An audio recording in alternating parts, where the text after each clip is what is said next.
Sarah had a vision, a lightning strike of an idea that pulsed with potential. She poured her entire being into it, working sleepless nights, fueled by the conviction that brilliance alone would unlock the doors to capital. She pitched with a fiery passion, convinced that investors would see the future she saw. And for a while, it seemed to work. A few angel investors, captivated by her enthusiasm, wrote small checks. It felt like a victory, a validation. She'd done it. The money was flowing. But that early success, that false dawn, trapped her. It led her to believe that fundraising was simply about relentless pitching, about chasing every lead, about hoping someone would finally say yes. She spent more time in coffee shops and boardrooms than building her product. The initial capital dwindled, stretched thin by a desperate attempt to show something, anything, that would attract the next round. Her team grew restless, her product stagnated, and the well-meaning advice became a cacophony of conflicting demands. Sarah was stuck, sprinting hard but going nowhere, constantly teetering on the edge of running out of runway, all because she mistook a spark for a sustainable flame. The real reason most founders, even brilliant ones like Sarah, stumble and fail at fundraising isn't a lack of vision or even a poor idea. It's a fundamental misunderstanding of the game itself. They treat fundraising as begging for money, an act of pure persuasion, rather than a strategic, staged process of de-risking a venture. The symptom is constant rejection, the inability to close a round, and ultimately running out of cash. But the root cause lies in failing to recognize that venture capital is not a single monolithic entity. It's a series of distinct challenges, each with its own specific set of demands, its own milestones to hit, and its own class of investors. Investors aren't buying your dream, they're buying evidence of progress. They're essentially purchasing risk at a discount, hoping to sell certainty at a premium. This principle of staged de-risking is the bedrock of intelligent fundraising. As Paul Graham, the co-founder of Combinator, put it, fundraising is often the hardest part of building a startup. And it's hard because it demands a different kind of discipline than product development or sales. Legendary venture capitalist Bill Gurley often reminds us that valuation is a function of risk. Lower the risk, and you increase your valuation. That's the core truth. Investors at different stages aren't asking for the same things. They're asking for proof that you've systematically dismantled the biggest unknowns and proven out your assumptions. They seek a clear narrative of tangible achievement, a demonstration that you're building something significant and that you understand exactly what capital is needed to reach the next crucial benchmark. So how do you navigate this terrain? You do it by understanding the distinct chapters of the startup fundraising journey. Each stage represents a specific level of de-risking, a new set of expectations, and a different kind of capital. Let's break down this blueprint. The journey often begins with the pre-seed stage. This is where your idea is just that, an idea, or maybe a very early prototype. The capital at this stage usually comes from friends, family, and angel investors. Sometimes you'll find grants or joint accelerators that offer a small initial investment. What are investors looking for here? They're betting almost entirely on you, the founder, and your team.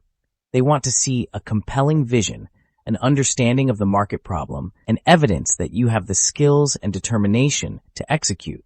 Think about early customer interviews, a simple landing page to gauge interest, or even just a detailed pitch deck outlining your concept. Your goal isn't to prove a business model yet. It's to prove that a significant problem exists and that your team has a credible approach to solving it. You're typically raising enough for 6 to 12 months of runway, perhaps $100,000 to $500,000. Practical instruction. Focus on networking within your immediate circle and incubators. Be incredibly clear about your problem statement and your unique solution. Do not get hung up on valuation. The goal is to get started. Next comes the seed stage. Here, the stakes get higher and the expectations shift. You're typically looking at anywhere from $500,000 to $3 million, enough for 12 to 18 months. This capital often comes from more active angel investors and dedicated seed stage venture capital firms. What are they looking for? They want to see early traction and evidence of product market fit. This means you need a working product, and crucially, users who are actively engaging with it. You should have initial data points, user growth rates, engagement metrics, customer acquisition costs, and perhaps even early revenue. It's no longer just about the idea, it's about a demonstrable connection between your product and a real market need. Investors here want to see that you've found an initial niche and that your solution is resonating. Practical instruction. Ruthlessly focus on achieving clear product-market fit. Track your key performance indicators, your KPIs with meticulous detail. Your pitch must be data-driven, telling a story of early momentum and a clear path to scaling. Then we move to Series A. This is a significant leap. You're generally seeking $3 million to $15 million, and you're now engaging with institutional venture capital firms. The focus here is scaling. You've achieved product-market fit. Now you need to prove that your success is repeatable and that you can expand significantly. Investors want to see a robust business model, clear unit economics, and a defensible position in a large market. You'll need a strong management team, a well-defined go-to-market strategy, and a compelling growth narrative. They're looking for signs that you can become a leader in your category. Your financial projections must be detailed and demonstrate a clear path to scaling revenue and operations. Practical instruction. Showcase repeatable success. Document your sales process, your customer onboarding, your growth channels. Be prepared for intense due diligence on every aspect of your business, from your tech stack to your legal structure. Beyond Series A lie the growth stages, Series B, C, and beyond. These rounds, often ranging from $15 million into the hundreds of millions, are about aggressive expansion and solidifying market leadership. Growth equity firms and larger VCs enter the picture. At these stages, investors are looking for sustainable, accelerating growth, significant market share, and a clear path to either profitability or IPO. You'll be demonstrating operational excellence, exploring new markets, and potentially making strategic acquisitions. The focus shifts from proving a concept to dominating a category. Practical instruction. Maintain impeccable financial controls. Focus on operational efficiency and customer retention. Highlight your competitive advantages and your ability to execute large-scale initiatives. Your story becomes one of market dominance and long-term value creation. Sarah, once lost in the frantic chase, finally understood.